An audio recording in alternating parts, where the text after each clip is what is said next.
History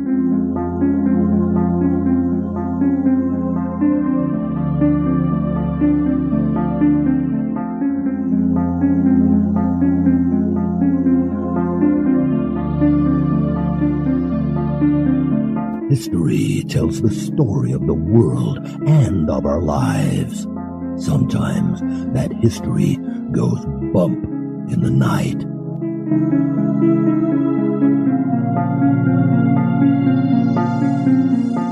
Broadcasting from the center of oddity and the supernatural in Central Florida, it's the History Goes Bump podcast.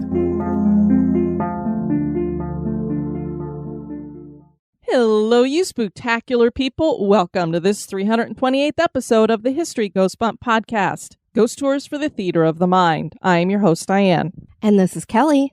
Kelly, we have a special guest joining us that longtime listeners have heard before. We have Mom joining us. How are you, Mom? Very good, and thank you for having me. We had a listener named Melissa Potter who had asked if we would do the Victor Hotel in Victor, Colorado, and I couldn't think of anybody more knowledgeable about the history of Colorado than my own mother to join us to talk about this. Now, when I first started looking at the Victor Hotel, I realized that there was not a ton of information there that would fill up like a whole episode. So I was like, well, maybe there's some other haunted locations in Victor. So I put in Haunted Victor to see what would come up and got nothing. So I went in and started looking at individual locations to see if I could find any stories. And of course, since this is a historical mining town, there are a lot of hauntings there. So we have a lot of locations to share with you guys. Before we do that, we want to welcome into the Spooktacular crew Lisa, Earl, Stacy, Kristen with a K, Valkyrie, Selena, Amanda, Karen, Mickey, Aurora, and Lindsay with just a Y. There's no EY at the end there. Thanks for joining us, everybody. And now, this moment in Oddity.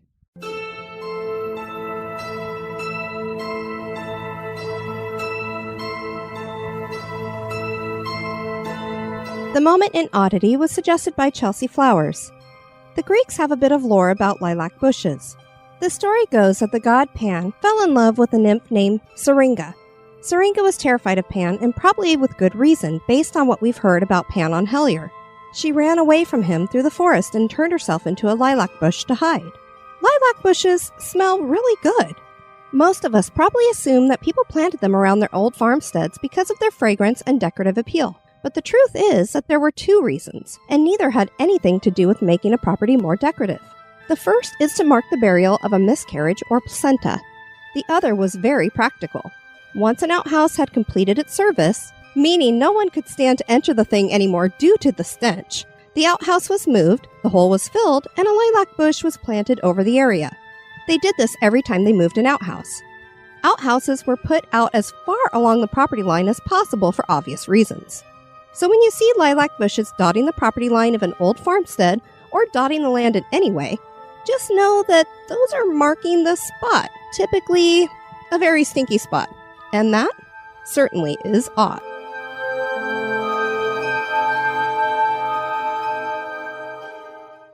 And here's another unique podcast I'd love you to check out.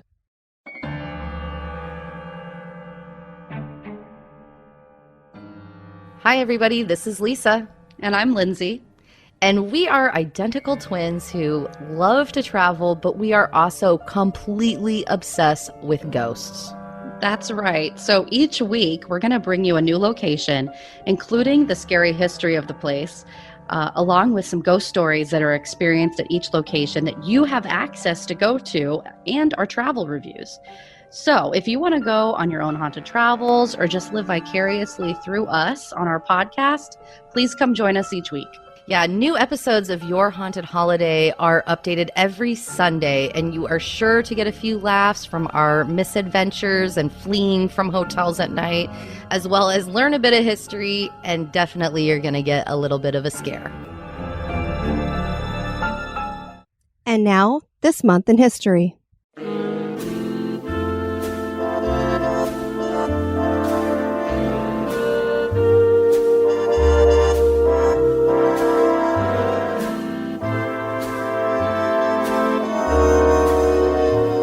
In In the month of February, on the 13th, around 500 BC, the Romans began the festival of Parentalia.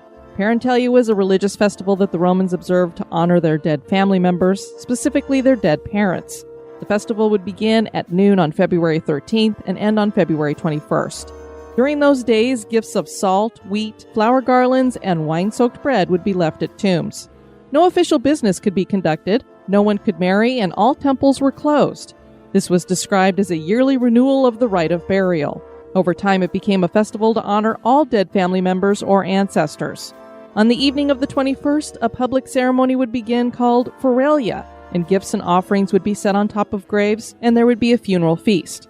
This would end the very personal time for quiet inner reflection. This one was quite different compared to other Roman holidays.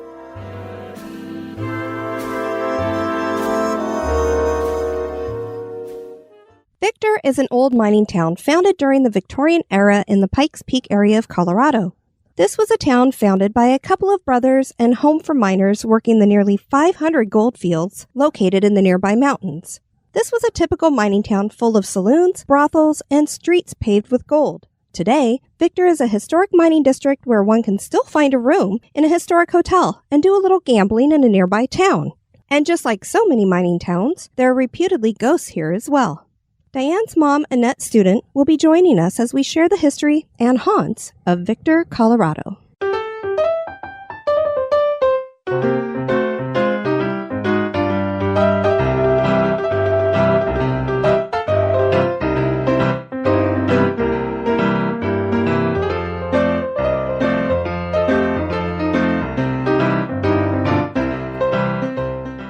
So, Mom, when would be the last time that you've been to Victor, Colorado?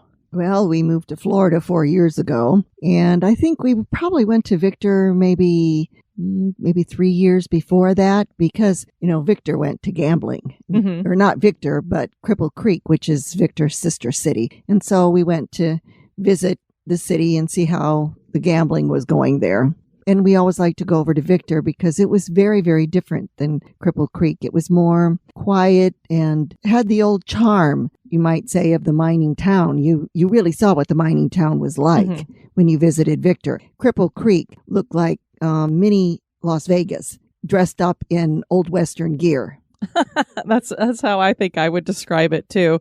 Did you ever win real good when you were in Cripple Creek? Well, the only thing I ever did in Cripple Creek was play the slot machines. And I think one time your dad and I were very careful. We usually played the nickel slots. And then when we won, we kept the money. We didn't put it back in the machine. So, and we would take $20. So I was not a big time gambler, but I loved the nickel slots. And when they changed the slot machines and made them goofy, it just lost my appeal. But one time I think I won $40.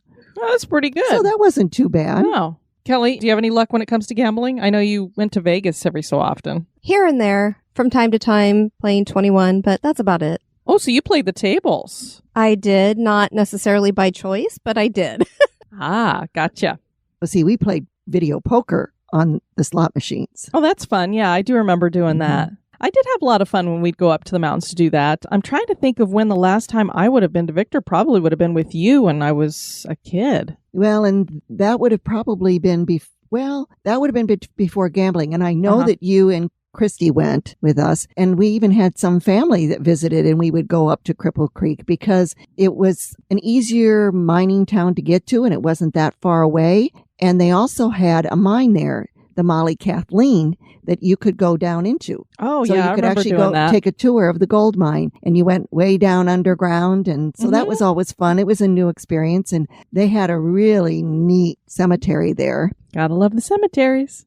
Well, and you know me and cemeteries. That's why I'm the way I am. Blame Mom. Yeah, and all you parents out there, remember that when you take your children on trips or excursions or vacations, and you're doing things that you really enjoy doing, like I enjoyed history and cemeteries and nature and wildlife, you might even be influencing your kids to enjoy the same things you do. Even when we act like we're bored to death, you get hooked. Well, Mom, you were just talking about how Victor and Cripple Creek were really very different. Nowadays, they were kind of the same way back in its heyday. And I would say Victor, Colorado could be described as the redheaded stepchild to Cripple Creek, her sister city. Yes, gold ore had been discovered in the Pikes Peak area in 1890, and people came pouring in, all to make their fortunes. Cripple Creek was founded in 1891, and Victor was founded on the other side of Battle Mountain in 1893. Cripple Creek was a large city and considered more sophisticated with financial and political influence, while Victor was where the miners lived and was more rough and tumble. The town of Victor was founded by two brothers named Frank and Harry Woods, and they named it after Victor Adams, an early homesteader there. Businesses lined the boardwalks and dirt streets with false-fronted pine facades. You know, kind of like you see in those Western movies and stuff. Well, that's kind of what Victor looked like. Because when you would watch those movies, you would say, oh, those are all those false fronts, and you would never think that that actually was the reality of the real towns, too. That's exactly what they were like. What's that town in Alaska where they have the wooden boardwalk? I think it's Skagway. I believe so. But that description kind of reminded me of that, except, of course, the road's paved now. But the Florence and Cripple Creek Railroad arrived in 1894 and the Midland Terminal Railroad a year later. By the way, you could also take the train between Cripple Creek and Victor. Oh. And we did that one time because the mountain was in between the two cities and the railroad went around. Oh. And that's kind of sometimes how the miners would get back and forth, and the townspeople too get back and forth between the two towns. By 1896, Victor had 8,000 residents and was fast becoming one of Colorado's leading cities due to its close proximity to Cripple Creek and the gold fields. And while Cripple Creek was getting most of the attention, Victor was producing far more gold and was nicknamed the City of Mines, which is how it is still touted today. And one of those mines was known as the Independence, and it was one of the richest mines, and it made a multimillionaire, out of a man named Stratton. Oh, wow. And then came fire, which was always so devastating to these towns built from all wood. I think almost every mining town in Colorado, except for one, had fire nearly destroy the whole town. And even Denver had a fire that nearly destroyed the town. And a lot of times after these fires, and as you'll hear in a little bit, when they rebuilt, they didn't always rebuild with wood. They got smart. And they had early fire departments, those, ladder trucks where the guys came out with the buckets and the ladders. That's how the fire departments got started.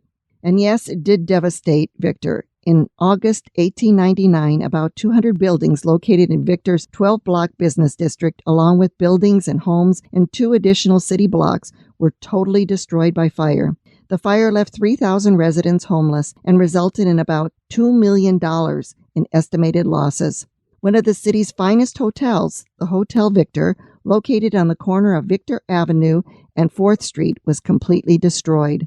The Woods family had built this hotel, and it was one of the most photographed structures in the town. The hotel had an unusual pyramidal rooftop tower and big wraparound balconies that people used to gather on to watch parades. Tents were erected, and by the next day, restaurants and saloons were opened in those tents. It was kind of like going back to the days when they first got founded. They usually put up tents. I imagine that's what it would be, but they just bounced right back. They're like, okay, well, we'll just put up some tents, and here we go. Within 5 days after the fire, brick houses and buildings were under construction. 8 months later, the town was rebuilt and grew even more, reaching 18,000 residents, which for a brief time at the turn of the century made it Colorado's 5th largest city. I think that detail is amazing. I would have never thought this little mining town would be considered the 5th largest city in Colorado. Well, can you imagine that Leadville was one of them too, way up there, the highest city in Colorado practically? Yeah, it's just because so few people go there. Well, I mean, a lot go now because of the gambling and stuff, but really very few people would go for a long time there, so you wouldn't think of it as being such a big city at one time. But remember what was going on there. There was gold. That's true. So I guess that would be why you'd have a ton of people there. That's exactly why you had a ton of people there.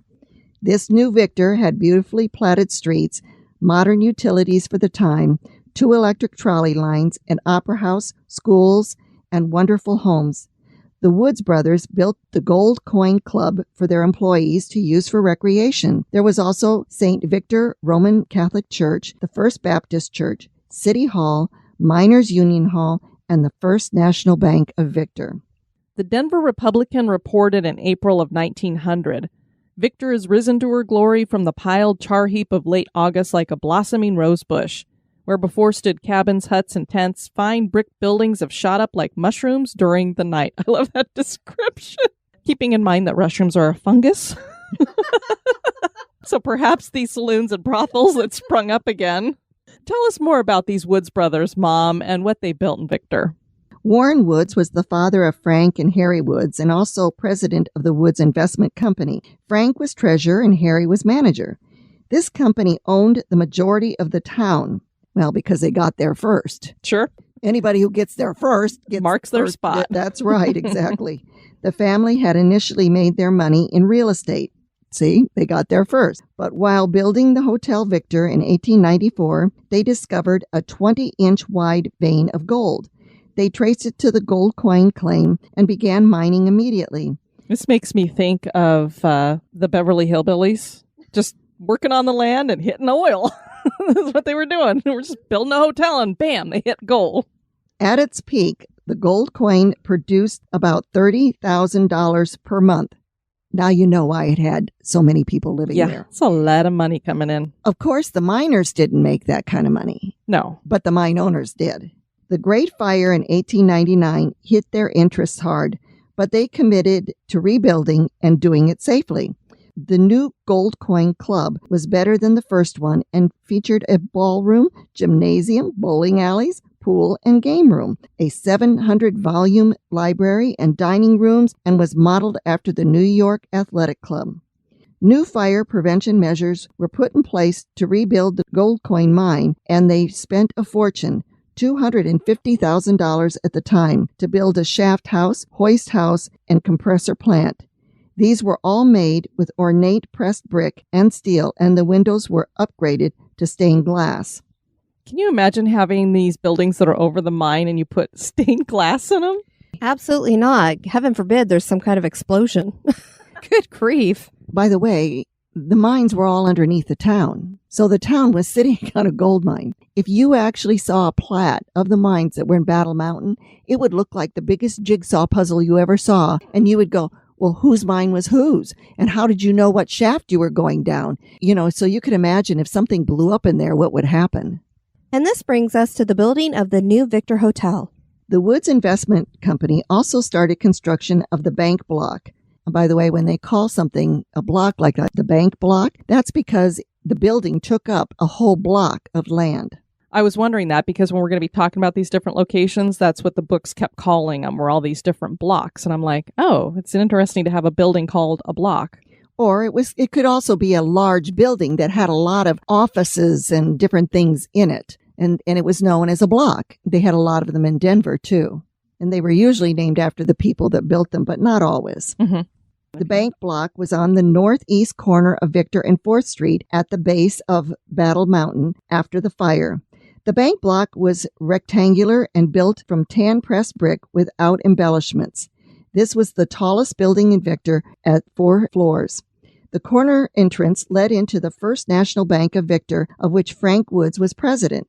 The bank occupied the building's first floor, and hotel rooms and businesses filled the other 3 floors. Some of those businesses included the local telephone exchange, doctors, lawyers, engineers, and investors.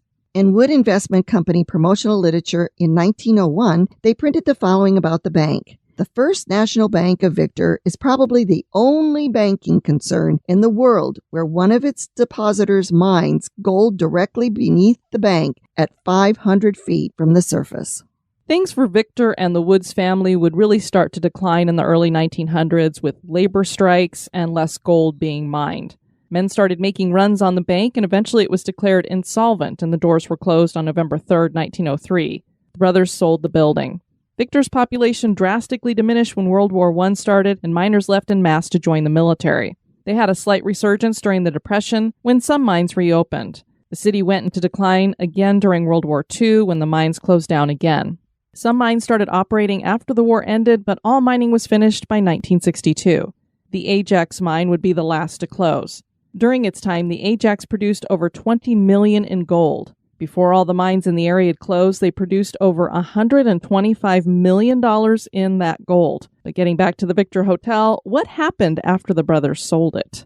The Citizens Bank of Victor replaced the First National Bank, and businesses like the Western Union Telegraph Company and the Colorado Telephone Company continued to rent space. Citizens Bank was replaced with Citibank, and by 1906, a hospital was operating on the 4th floor. This also served as a morgue during one hard winter when the ground was too hard to bury the deceased. And this could happen in the mountains because remember, it was hard ground and it was often rocky and the like, so you couldn't always dig down into it. Can you imagine working downstairs in the bank and going, about 2 or 3 floors up, we've got a bunch of dead bodies? In 1908, a jewelry store and grocery store were located in the building. During the Depression, the Citibank closed, and the first floor was occupied by Bill Layer's photography studio and the Brass Rail Cafe and Bar during the 1930s. Then there was the Henry Munstead's gift shop, a restaurant, and Rindell's soda fountain. During the 1960s, business in the building closed, and the building stood vacant and neglected for the next 2 decades. In 1991, the building was purchased. Renovations were done to keep the building's historic integrity, but also add modern conveniences. Hotel Victor reopened in August 1992. By the way, you can see, as you were talking about the mines opening and closing and running and then not running anymore, that's the way it was with almost all the mining towns in Colorado. There was the big boom, and then they shut down during World War I. Sometimes the gold played out, or as in the case of Leadville, they were silver mines, and when silver was devalued in our money, the silver mines closed. So this happened in a lot of mining towns. Victor and Cripple Creek were not alone in this, and it happened in Cripple Creek just like it did in Victor. And some of them have a resurgence. Like now, there is some mining going on in the Cripple Creek Victor area, just a little bit. And there is a little bit more mining in Leadville and some other towns that had mining. Not all of them, but some have a little bit of a resurgence. If gold goes up, there's always that chance that they might make some money out of opening a gold mine because it's very expensive to operate. So perhaps these renovations awakened something, because ghost stories have been told about the Victor Hotel. There are many tourists coming into Victor because in November 1990, Colorado voters passed legislation to legalize low-stakes gambling in a few old mining towns to help rejuvenate their economy. The exteriors of the old buildings in these towns had to retain their historic integrity, but the interiors could be renovated to house slot machines and a few low-stakes card tables. In 1991, Cripple Creek was one of the old mining towns that brought in gambling. Over time, Cripple Creek, Blackhawk, and other old mining towns have had their historic properties demolished or moved and new properties built that really take away from the original character of the towns. Since gambling was not brought to Victor, it still retains much of its true historic value.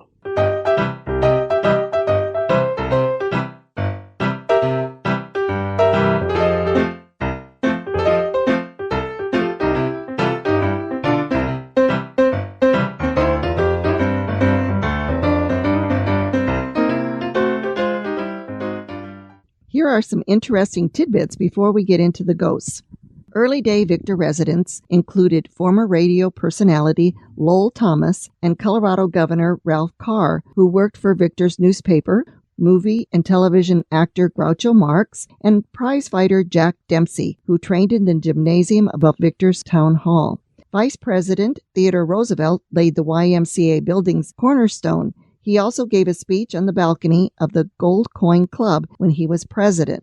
And there's a museum, the Lowell Thomas Museum in town that you can visit. And the house that he lived in is a tourist site that you can visit too. I don't know about his childhood home, but the museum is haunted. We're going to talk about it in just a bit. Also, I found it so fascinating to find out that Groucho Marx had lived in Victor, Colorado, of all places. No kidding. I was really surprised by that as well. Yeah, that was just crazy. You never know where you're going to find people, do you? No. The hauntings at the Victor Hotel go all the way back to the early 1900s. The most famous ghost here is named Eddie. He lived in the Victor Hotel in room 301 in the early 1900s, and that's kind of how these used to work, these hotels, Mom, right? They were more like boarding houses for the miners. A lot of them were, yes. He worked in the mines and had to get up early and be out at the mine in the early morning hours. So one morning he stumbles to the birdcage elevator, which is the same elevator they have to this day. It's very cool looking. I will see if I can get some pictures to post. And he called for the elevator. The doors opened, but there was no elevator car. The darkness prevented Eddie from seeing that there was nothing in the elevator shaft, and he stepped forward and fell the 3 stories to his death. His body was laid out in his room for viewing. And while that body left the hotel, Eddie's spirit apparently did not. The birdcage elevator is still at the hotel and running. It sometimes runs on its own accord, and people blame Eddie for that. The elevator regularly travels to the 3rd floor and opens when no one is called to that floor. When the lift is making that run, it never stops on the 2nd or 4th floors. Eddie wore heavy steel-toed boots, and his disembodied steps are heard on the 3rd floor hallway. Guests claim to hear a male voice whisper, "Be careful," when they're boarding the elevator, and once a man claimed to have been pushed back while entering the elevator by something he couldn't see. He would have been hurt if this had not happened because the sensors on the doors malfunctioned and the doors were going to shut on him. Spooky. The Haunted Colorado website reports about the hotel. As one guest from room 307 checked out, they told me that someone had been banging on the pipes outside their door all night long. That must have been keeping them awake. Can you imagine? Ugh, it's like having the elevator go up and down by your room. Every time they looked out the door to see who was banging on the pipes, there was no one there. Room 307 is in the corner, and there aren't even pipes on those walls, but they definitely heard clanking sounds. Another guest told me that she had laid down a plastic cup with an aspirin in it and later went back to take the aspirin. The cup had disappeared. The ghost had a headache, I guess. Or maybe she wasn't supposed to take that aspirin. Maybe. She searched all over, even in the trash, but to no avail. The cup was even gone.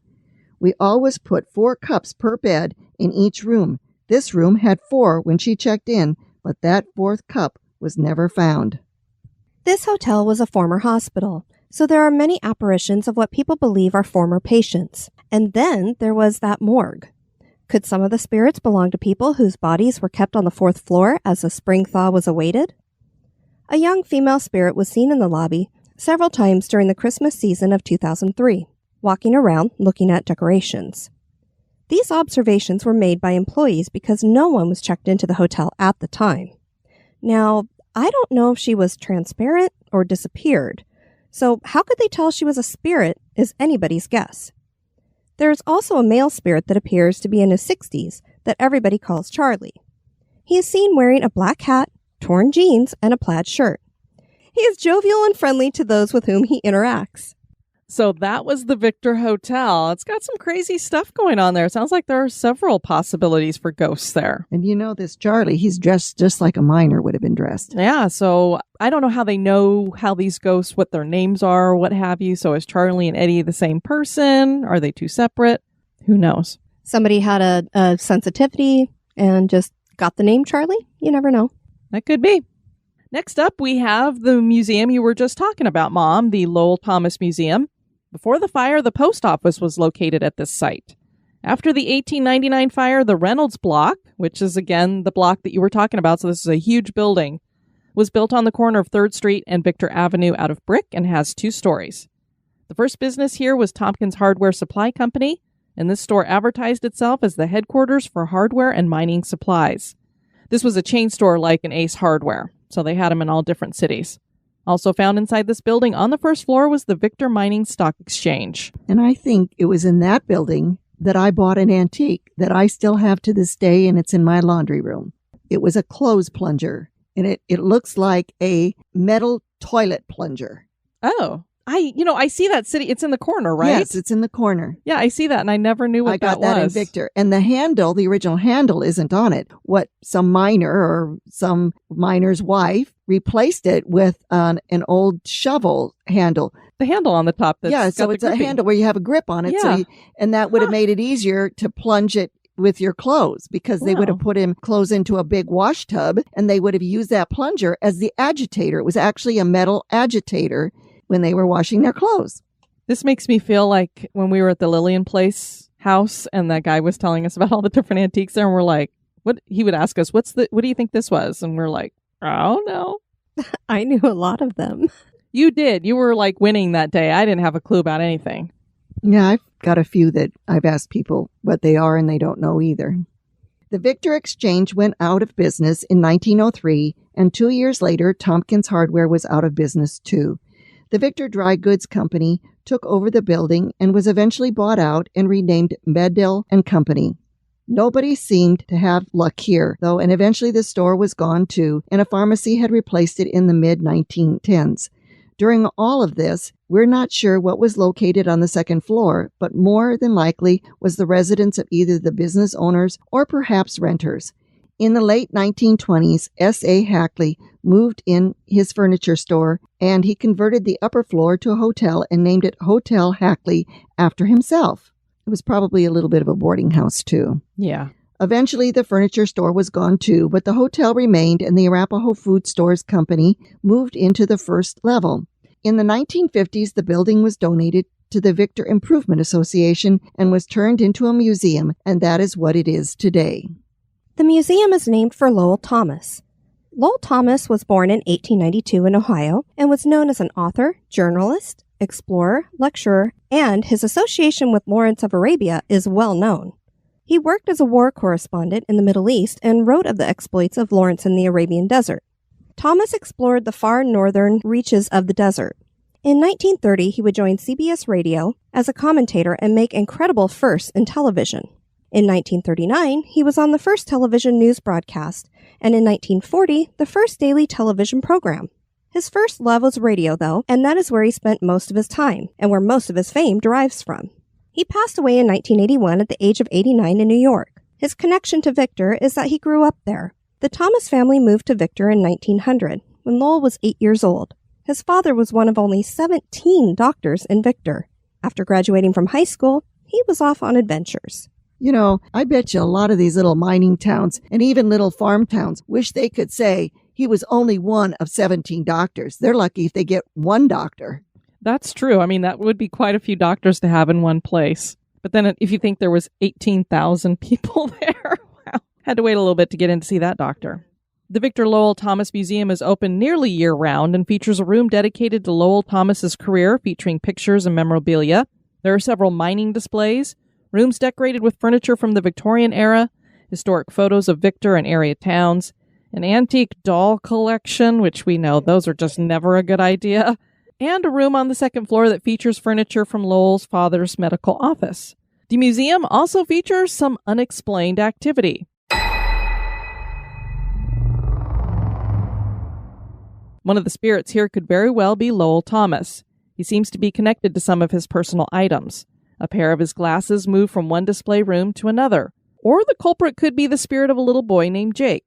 His apparition has been seen wandering the various rooms, and he has startled staff and guests several times with his disembodied voice. Or it could be the little girl ghost that's been heard on the second floor. The basement is especially active, and a paranormal investigation team claimed to have caught a uniformed man standing in the shadows in a picture. The museum embraces this paranormal activity and invites investigators to come in during special events. I imagine those are for Halloween. Yeah, most of those little towns do have things on Halloween. The museum offers tours to the Sunnyside Cemetery, May through September, weather permitting. The cemetery features a wrought iron archway with the symbols of a miner, pickaxe and shovel as embellishments. There are over 1,200 people buried here. Many of Victor's pioneers are buried here, with the first one dating to 1891 for 3-year-old Maggie Ferrens. Some of the men buried here were killed in a mining accident in 1904. They were working in the Stratton Independence mine when a cable snapped on their lift cage and they dropped 1,400 feet all the way down the mine shaft, as your dad would say. It was that sudden stop at the end. That's right. 15 died and 1 man was severely injured. Now, a really interesting thing about the burial plots is that the interred only have rights to the surface ground, and that's for a specific reason. I can only imagine. Yeah. Just as you were saying, Mom, that the entire city is over a bunch of mines. Yeah. Can you imagine how many might have been dug up over the time, too? There are several inactive gold mines under the final resting place. The Hattie W. Lode, the Cemetery Lode, apropos name, the Robert E. Lee Lode, and the Annie B. Lode. Most of the burials are only marked by whatever wild grasses and bushes are growing within the cemetery's boundaries. No burial records exist, and that's not unusual for these little cemeteries in these towns like that. And it is also not uncommon for the graves not to be marked because they would have probably had wood markers on them, and over time they deteriorate or are stolen or just disappear. You never know what happens to them. And so this is one of those old-fashioned tumbleweed boot heels, you might say.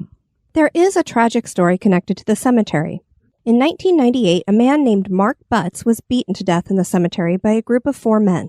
They used a shovel to commit the heinous act and beat him so badly that the shovel handle broke. They then took his body and hid it a distance from the cemetery. It took 2 weeks for it to be discovered. He was only 35 years old.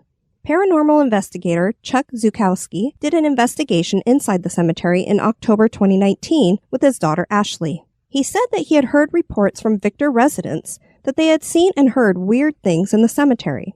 They did hear something strange in the distance, and it sounded like someone banging something against the wrought iron. There was no wind to blow anything against the metal. They got out a spirit box, and the name Michael came across, and they asked, "Is this Michael?" And a female or high-pitched voice said, "Yes." Then they heard the same female voice come across again. They caught an indiscernible EVP too, so perhaps we have a haunted cemetery here as well. Next, we have the Fortune Club Diner and Hotel. In 1896, John Clem opened the Combination Saloon on the southeast corner of 3rd Street and Victor Avenue. After the fire, a business owner in Cripple Creek named Sam Lang bought the land and built the Fortune Club. He eventually hired his brother to take over management of the club. Under this management, the club became known as a distributor of the purest and best wines and liquors. The decline of business started in the 1910s, and when Prohibition began, the Fortune Club closed its doors. The Facebook page claims that this was a brothel, and since there is a hotel here, I imagine that was the case. A lot of these saloons and hotels supplied the purest wines and the best liquors and oysters on the shell. Can you believe this? Here we are in Colorado. Oysters. And oysters was a really big luxury item that they all seem to really like. So just because you're in this little mining town way off in the mountains doesn't mean that you wouldn't get some luxury things. And they paid for it because, remember, we have a lot of money here, and the mine owners and others, the businessmen, they made money. In fact, the people that really made the money in these mining towns were the mine owners. They were the ones that made the money. It really wasn't necessarily the miners. Some of them made money if they saved it, but they were the workers. It's run as a restaurant known as the Fortune Club Diner and Hotel, and it's so neat inside. There's a tin-type ceiling, and the wallpaper has that vintage look. There are a few countertop seats that harken back to the stools from soda shops, and there's a long mirror behind the bar. The sign outside does have soda fountain under the name, so I'm thinking perhaps you can get some of that stuff here too. It just looks like you're walking back in time, and I hear the food is really good too. Then there's also a hotel offering 10 fully furnished rooms, but the baths are not private, so it's still got a lot of its historical flair there. And then in pictures that I saw, there's also a sign above another section of the building that says Fortune Club Lounge, so there appears to be a bar here too. What's really nice is when they renovated the building or, put in their business, they kept the tin ceiling and they kept other things in the building the way they were. That doesn't always happen.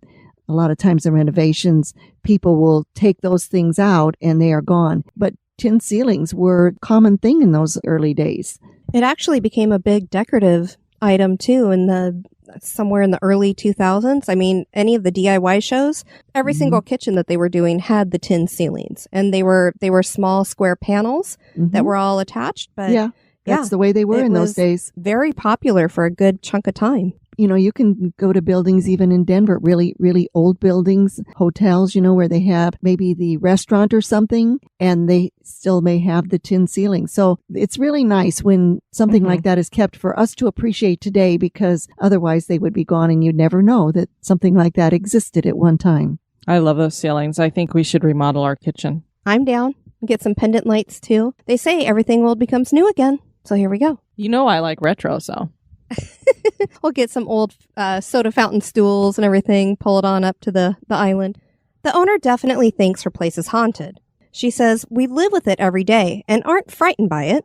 We get a lot of paranormal investigators here, and they say there's a lot of residual energy here from the gold rush days. She herself has heard the sounds of disembodied footsteps when she's in the empty building alone at night. Objects fall off the shelves, and she has opened empty rooms that were locked to find them ransacked." Our final haunted location in Victor is the Black Monarch Hotel. This building was originally known as the Monarch, and it was a gentleman's club owned by Samuel Burris and William Sexton. The 1899 fire burned it down, but Sexton rebuilt it again with brick. The first level was a saloon and gambling hall, while upstairs housed the bordello. This place catered to a high-class clientele. The first floor had elegant white and black tile, and rooms were decorated with carved oak wood and lavish accoutrements. And rumor has it that Nikola Tesla himself wired the building because he was staying in nearby Cripple Creek to work on an electrical dam. The club was managed by F.L. Hart starting in 1902, and by 1907 he was Sexton's partner. The club flourished until 1912 as the economy brought revenue down. The men sold to W. H. Martin, and he reopened as the Monarch Mercantile Company. He was out of business by 1916. And just like we were talking about some of the celebrities that were here in Victor, who would have ever thought that Nikola Tesla would be in Victor wiring places? That's amazing. Well, he was in Denver. That's true. So, yeah, I guess it that's makes sense. not unusual that he would have been there because he was in Denver. That's how I heard about him in the first place, was when I was doing history in Denver. And there was his name, and I investigated who he was and found out that he was actually should have been way above. Yes, Thomas Edison. Oh. If you're asking me, Yes. I will let you know. Well, I think he probably was really the first, but sometimes history gets written in a certain way. Yes. And no matter how hard you try to change it, it's like it's written in stone and you cannot change it no matter how many times you try. And that's unfortunate. By the way, this becoming a saloon and gambling hall and a bordello is not unusual either, because those are the three big things that miners and any other man in town wanted. Well, and if you think food was a sideline, they had to eat, but the entertainment was, and they had to do something at night. So what better to do than drink and gamble and have whoopee? Well, well, and if you think about it, these mining towns were kind of the early company towns. Yes, they were. And so basically what they were doing is paying the miners to do the mining work and getting their money right back again, because they're like, here, go to the saloons and buy liquor, buy the girls, and it all comes right back to them. So it's just kind of a circle. And remember how I said it was the business owners that were making the money, and this is one of the ways they made it. Yeah. Denver contractor Adam Zimmerly bought the old Monarch and reimagined it and reopened it as the Black Monarch Hotel in May of 2019, so it's very recently. And boy, is it up our listeners' alleys. Upon entering, one can't help but notice all the oddities and curiosities decorating the hotel. There's a lot of taxidermy, weird art, and odd trinkets throughout the overall Victorian Gothic theming. There are tall ceilings and tin-plated walls. The walls are painted in dark hues like black, and the library is filled with books covering weird and macabre things like heinous crimes, diseases, and the occult. There are 4 rooms ready right now, with 5 more to come, all themed after serial killers and other interesting characters. There is the H.H. Holmes room, which features human anatomy posters. Just a little sick, don't you think? Slightly. Axes, torture devices, and antique medical equipment. And you're going to sleep in this room? I don't think so. The Black Annis room is dedicated to witchcraft and has a platform bed suspended from the ceiling by ropes, pentagrams, and goat skulls. The Nikola Tesla room has large, oversized drawings of the Tesla coil and a series of elk skulls above the bed. And finally, the Elizabeth Bathory room has crimson walls, a portrait of Bathory, a 4-poster bed with sheer black curtains, and a bat encased in red velvet. And I just want to point out that those other 5 rooms that are coming, it's not going to have any modern-day kind of serial killers. So you're not going to get the Ted Bundy room or the Jeffrey Dahmer room. These are going to be classic type. So I bet we're going to get a Jack the Ripper room or something. Interesting. I wonder if we're going to have a Lizzie Borden room. Could be. They have very creative decorating in their hotel, don't they?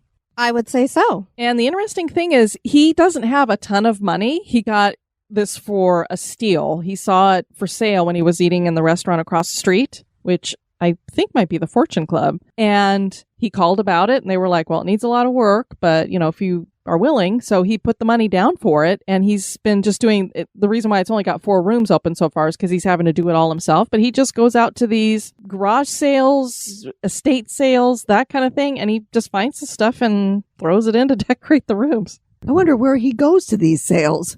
In the mountains, you probably could find a few, cow skulls and things like that hanging around. There's oddities for sale anywhere. You just have to search them out. Hauntings here in the hotel date back pretty far. A minor died in a gunfight, and employees of the bar claimed to see his ghost after that, and to see strange lights in the saloon. People who have visited the hotel claim that they have seen a ghostly woman looking out from one of the hotel windows. Many times this happened when the building was empty. There are strange sounds and objects that move on their own. The caretaker Jennings Davis said, "I've seen people get so scared here that they leave only a few hours after checking in." An article by Jenna Milliner-Waddell on the Refinery 29 website tells the experience of Adam Zimmerelli. "I was sleeping here by myself one time late at night, and there was a lot of activity, movement, and sounds.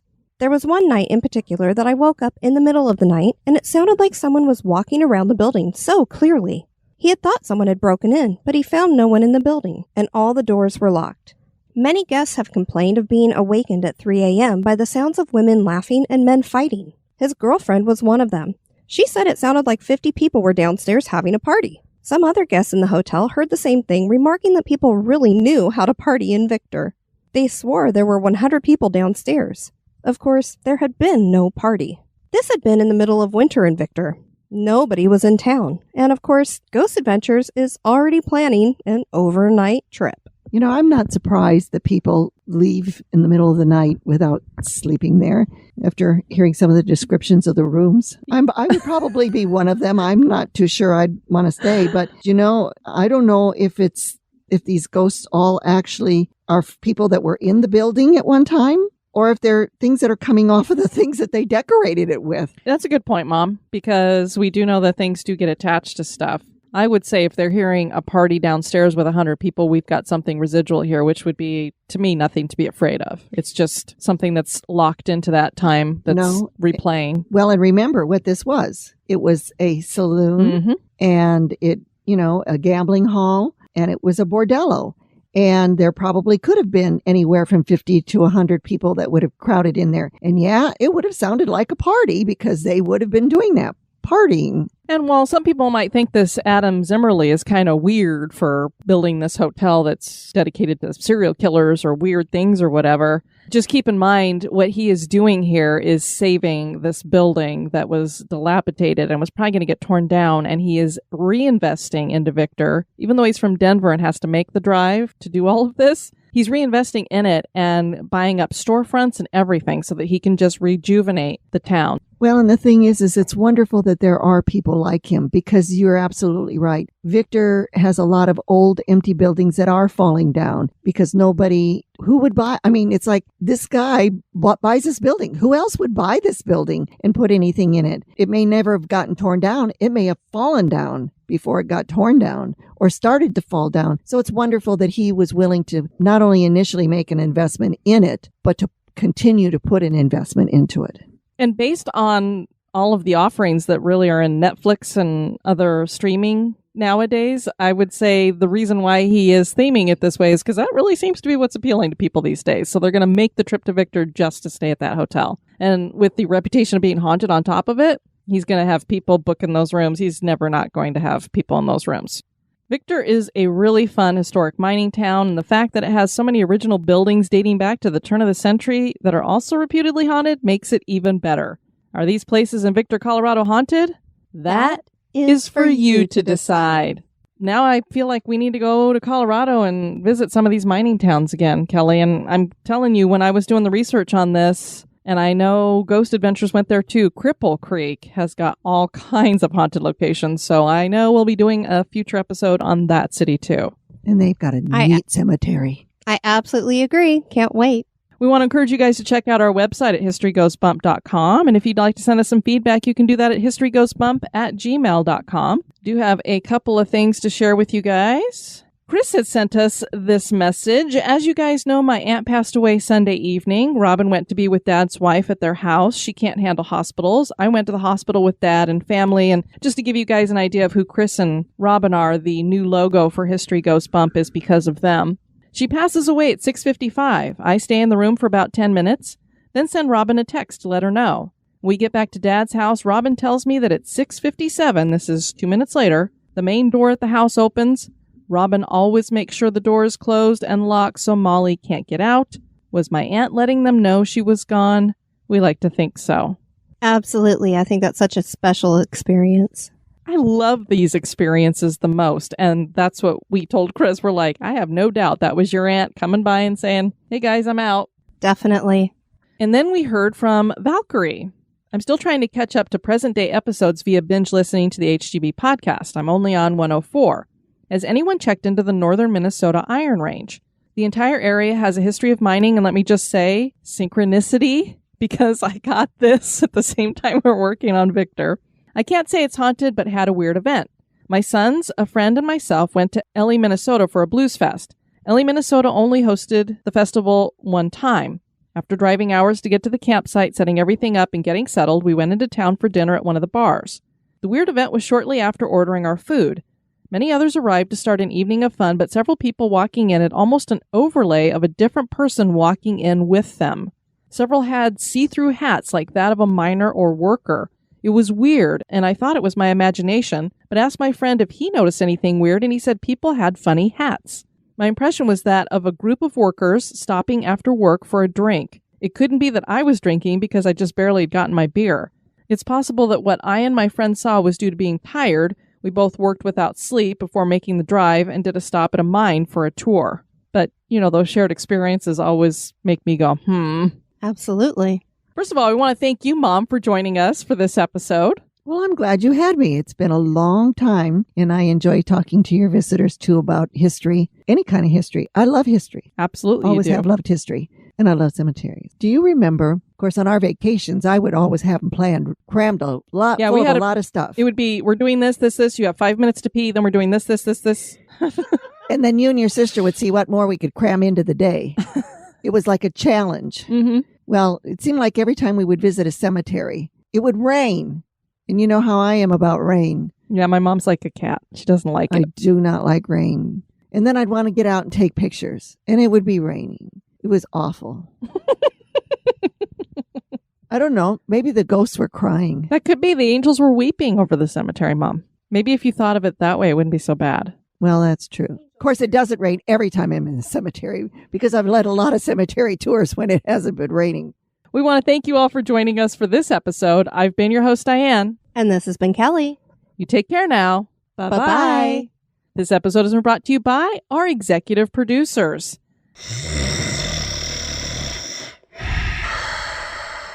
Mort. Wake up, Mort. Mort, wake up. Mort. Go away. Yeah, the problem is Mort needs some work. For the last 2 weeks, we haven't had anybody coming in to support the show, so we don't have any work for Mort. So please, idle hands cause trouble. We don't want him to have idle hands. Idle hands are the devil's workshop. Mort and Satan are going to go build something. Uh-oh.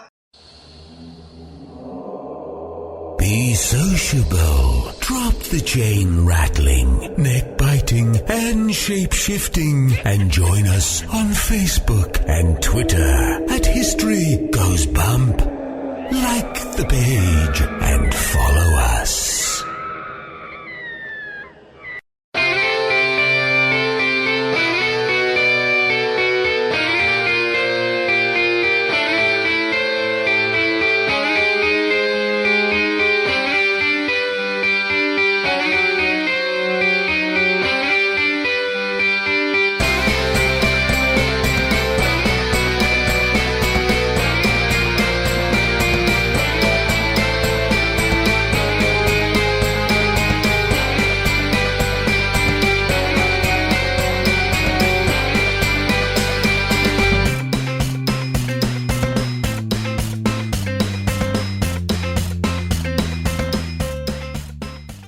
He is jovial and friendly to those who he is jovial and friendly to those who to those with whom You could do it, Kelly. I know it.